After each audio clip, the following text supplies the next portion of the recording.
Bonjour et bienvenue sur Tips, le podcast d'Ocha qui vous donne toutes les clés pour lancer et booster la croissance de votre podcast.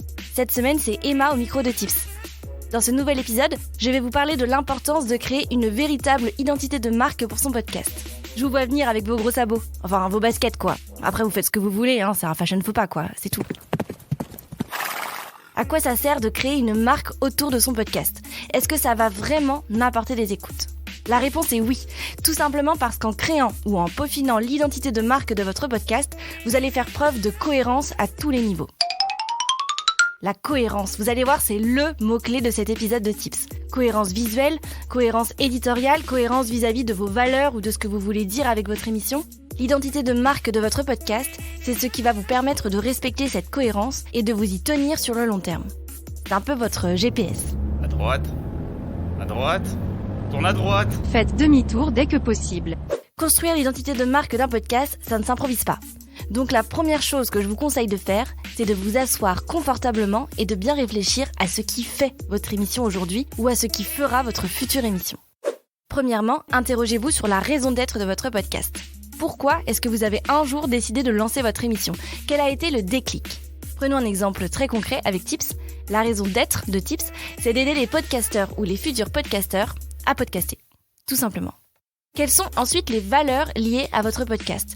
Qu'est-ce que vous voulez transmettre à travers vos épisodes ? Et comment vous souhaitez transmettre ça ? Si vous faites un podcast d'interview, posez-vous la question du profil des invités qui correspondrait parfaitement aux valeurs que vous avez choisies. Et tout au long de la vie de votre podcast, il sera vraiment important de revenir à vos valeurs pour vous assurer que vous respectez cette fameuse cohérence entre vos valeurs, votre éthique et la direction que vous prenez avec votre ligne éditoriale. Si on reprend l'exemple de Tips, l'une de nos valeurs est la bienveillance. Ici, pas de jugement. On a tous et toutes commencé le podcast à un moment donné. Mais aussi, on porte des valeurs telles que la curiosité, la générosité, la bravoure, la persévérance. Robin, calme-toi. La troisième chose que vous devez rapidement identifier, c'est la cible. À qui s'adresse votre podcast ? Dans un monde idéal, qui aimeriez-vous toucher comme auditeur ou auditrice ? Pour vous aider à répondre à cette question, je vous invite à écouter l'épisode 5 de Tips, qui parle de persona auditeur et de comment bien cibler son audience. Nous, par exemple, notre cible, elle est toute trouvée. Ce sont les podcasteurs ou les podcasteuses, ou bien les futurs podcasteurs et podcasteuses, qui cherchent de la motivation auprès de Tips pour se lancer enfin. Oui ! Ensuite, le nom de votre émission. Le nom joue un rôle très important dans l'identité de marque de votre podcast, puisqu'il doit refléter le thème et l'atmosphère de votre émission. Par exemple, si vous parlez d'un sujet très sérieux, ne mettez pas de jeux de mots rigolos dans le nom de votre podcast. Logique. Une fois que vous avez le nom de votre podcast et que vous êtes sûr de sa raison d'être, travaillez votre baseline. Une baseline, c'est une petite phrase très courte qui vous permet de résumer rapidement votre émission. C'est très pratique, vous verrez, parce que une fois que votre podcast sera diffusé partout, vous allez devoir le pitcher à tout le monde autour de vous. Pour Tips, par exemple, notre baseline, c'est le podcast d'Ocha pour lancer et booster la croissance de votre podcast. On ne vous apprend rien, vous l'entendez au début de chaque nouvel épisode. Tips. Si on parle maintenant de votre podcast en lui-même, le ton que vous employez dans vos épisodes est un vrai marqueur d'identité de marque. Encore une fois, si le sujet de votre émission est très sérieux et votre ton très solennel, l'image que vous allez renvoyer à votre audience ne sera pas la même que si vous avez un ton plus friendly, plus léger ou très chaleureux. Demandez-vous si vous voulez vous voyer ou tutoyer vos invités, comment vous souhaitez accueillir vos auditeurs et auditrices au début de votre podcast et comment vous voulez leur dire au revoir. Au revoir. Pour Tips, notre travail en post-production, les petits ou encore. Et puis notre petite blague aussi, c'est ce qui fait l'identité forte de notre podcast. Ah, ils sont sympas chez Tips quand même. Votre plateforme de marque, comme disent les marketeurs, est presque terminée. Mais pour que l'identité de votre podcast soit parfaite, il vous reste une chose à définir, c'est votre look. De manière assez paradoxale, le succès d'une émission dépend beaucoup de comment elle apparaît sur les plateformes d'écoute. Par exemple, une cover de podcast hyper design qui saute aux yeux aura plus de chances d'enregistrer des écoutes qu'une cover plus discrète ou plus tristounette.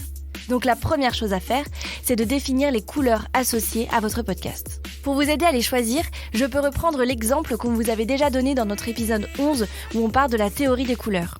Si votre ton est plutôt chaleureux et fun, utilisez des couleurs chaudes et flashy, comme les couleurs de Tips par exemple. Si le sujet que vous abordez est très sérieux, utilisez davantage le bleu ou le vert. Bref, des couleurs peut-être un peu plus froides. Si vous partagez des histoires de vie et des témoignages, vous pouvez les mettre en valeur avec des couleurs pastel et douces. Ces couleurs, c'est ce qui va vous permettre ensuite de créer votre cover de podcast. Encore une fois, elle doit absolument refléter votre thème, votre ton et même vos valeurs. Dans la mesure du possible, il faut qu'en un clin d'œil, on comprenne ce qu'il en retourne de votre émission. Une fois que vous avez votre palette de couleurs et votre cover, déclinez votre identité graphique sur tous vos supports de communication liés à votre podcast. Votre site internet, vos posts sur les réseaux sociaux, votre newsletter, votre communiqué de presse, etc. Encore une fois, gardez à l'esprit que vous devez conserver de la cohérence à tous les niveaux. C'est ce qui fait que vos auditeurs et auditrices vont vous reconnaître et vont se rappeler de vous. Et voilà, cet épisode de Tips est terminé. Merci d'être resté jusqu'à la fin. S'il vous a plu, n'hésitez pas à laisser un commentaire sur Apple Podcast, à mettre 5 étoiles sur Spotify ou à nous envoyer votre avis sur les réseaux sociaux d'Ocha. Aujourd'hui, on aimerait remercier Lolinette. Oh, c'est trop mignon, Lolinette. Qui nous a laissé un avis sur Apple Podcast.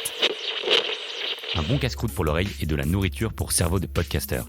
On picore les épisodes avec délice pour apprendre à lancer ou optimiser son podcast. À consommer sans modération. Tant mieux parce qu'on devient vite accro. Emoji qui bave. Merci Lolinette. À la semaine prochaine pour un tout nouvel épisode de Tips.